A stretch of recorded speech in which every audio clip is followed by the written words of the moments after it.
Hello, welcome back. This is chapter 4, The Rat Trap, written by Selma Lagerlof. And today I'm going to explain you page 41. So here we go.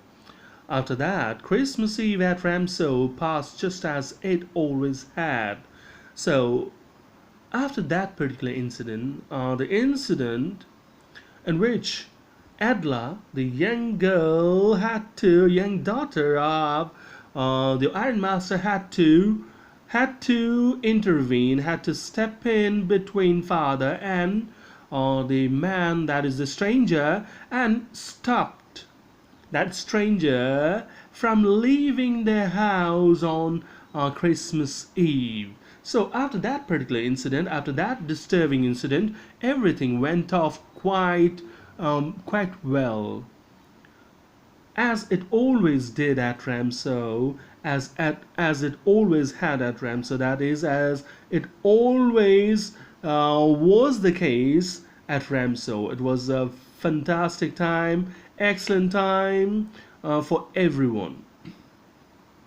The stranger did not cause any trouble because he did nothing but sleep, and the stranger, who was the cause of concern for father, if not for daughter, for father, and here he didn't disturb anyone. He did not cause any worry to anybody, any member of the family. But why? Because he did nothing but slept. He kept on sleeping and sleeping. The only thing he did was he slept.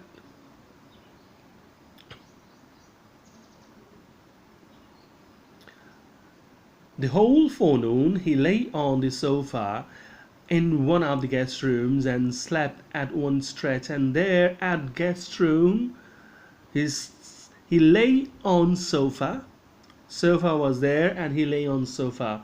He didn't use the bed. He lay on sofa the entire forenoon. That is till time before noon, or say until lunch. He slept at a stretch, that is undisturbed sleep. He slept peacefully, undisturbed, and got a nice sleep. It was a nice sleep for him, or say it was a nice time for him. The whole forenoon he lay on the sofa. Okay, it's fine. At one stretch. At noon, they woke him up so that he could have his share of the good Christmas fare. But after that, he slept again. At noon, he was to be disturbed because he had to come and join the family for the lunch, Christmas lunch, or they say the lunch, plain lunch, where a lot of dishes, a range of dishes, a number of dishes had been prepared by the daughter to celebrate Christmas Eve.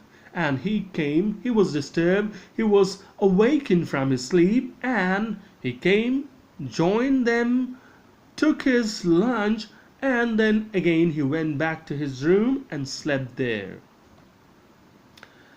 It seemed as though for many years he had not been able to sleep as quietly and safely as here at Ramsau. And looking at him, the way he behaved there at Ramsau, it seemed to everyone that he did not get a sound sleep, a nice sleep, undisturbed sleep for many years, and that's why he was enjoying the sleep there.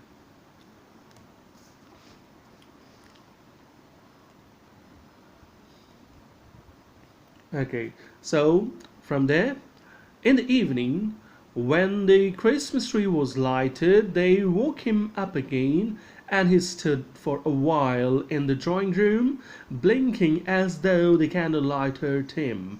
Okay, again in the evening he was disturbed, he was cold, and he joined the family because it was the time to light the tree, Christmas tree, and it was set at the drawing room, and there they they lighted the tree.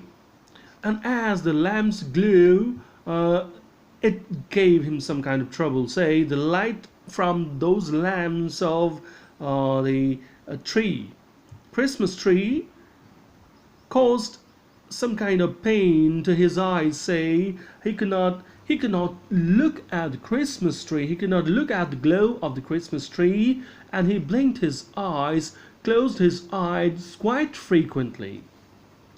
So here he stayed for a while, but candlelight hurt him. But after that, he disappeared again, and after that, and he spent there some time, say 15 minutes, 20 minutes, say half an hour, and after that he disappeared again. Once more he disappeared. He went back to his room. 2 hours later he was aroused once more.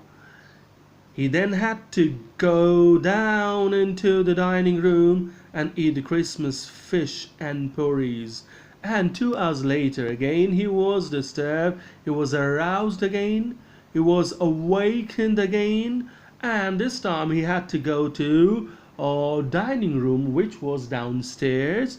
And there he joined the family for dinner. And there fish was prepared and porridge, fish and porridge, 2 items, beside many other items were also prepared. As soon as they got up from the table, he went around to each one present and said thank you and good night. Okay, so when everyone finished the dinner, and everyone had left the place, say they got up from their place, he went round to all of them. That is only two members there, father and daughter. So he went round, father first and then daughter, and he expresses thankfulness, his gratitude, and also said good night. Also bade them or wished them good night. Okay, so after that, but when he came to the young girl, she gave him to understand that it was her father's intention that the suit which he wore was to be a Christmas present. He did not have to return it.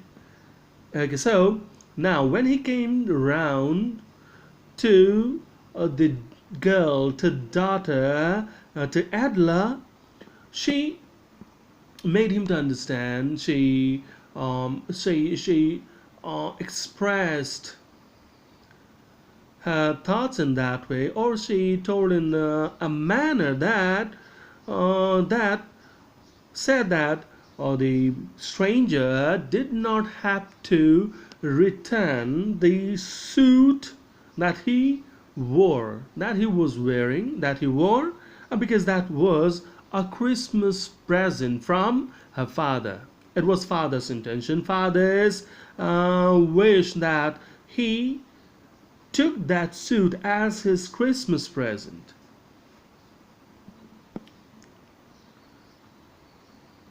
Okay, so, and if he wanted to spend next Christmas Eve in a place where he could rest in peace and be sure that no evil would befall him, he would be welcome back again.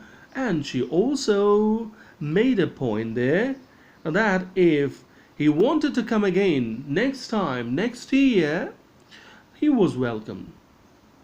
That is, he could come there and spend the Christmas Eve with the family and get a nice and peaceful sleep, undisturbed and out of any kind of fear.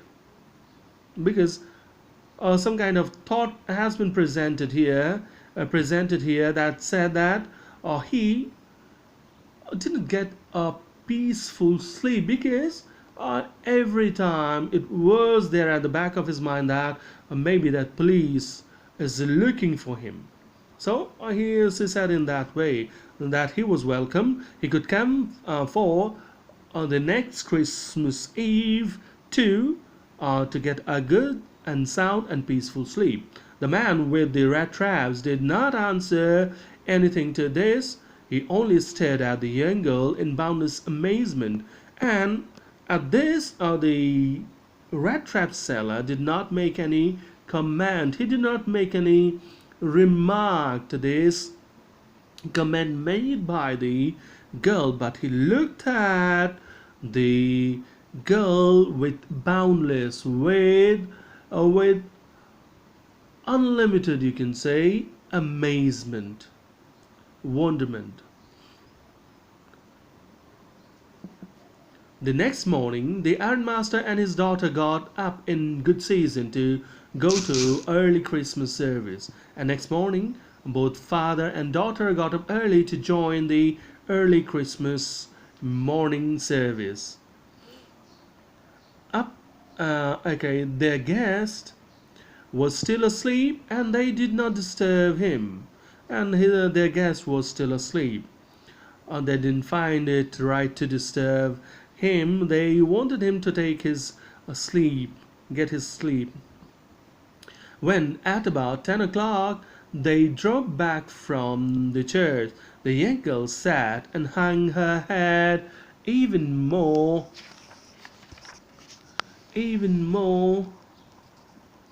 dejected than usual. Okay, so when they returned, it was about 10 o'clock, and as they drove back home, the head of the girl hung lower, and she hung her head low, and she was quite dejected. It was lower than usual, and she was dejected. Dejected here means quite upset at something that they realized or that they came to know there at the church. So this is it for now. Thank you.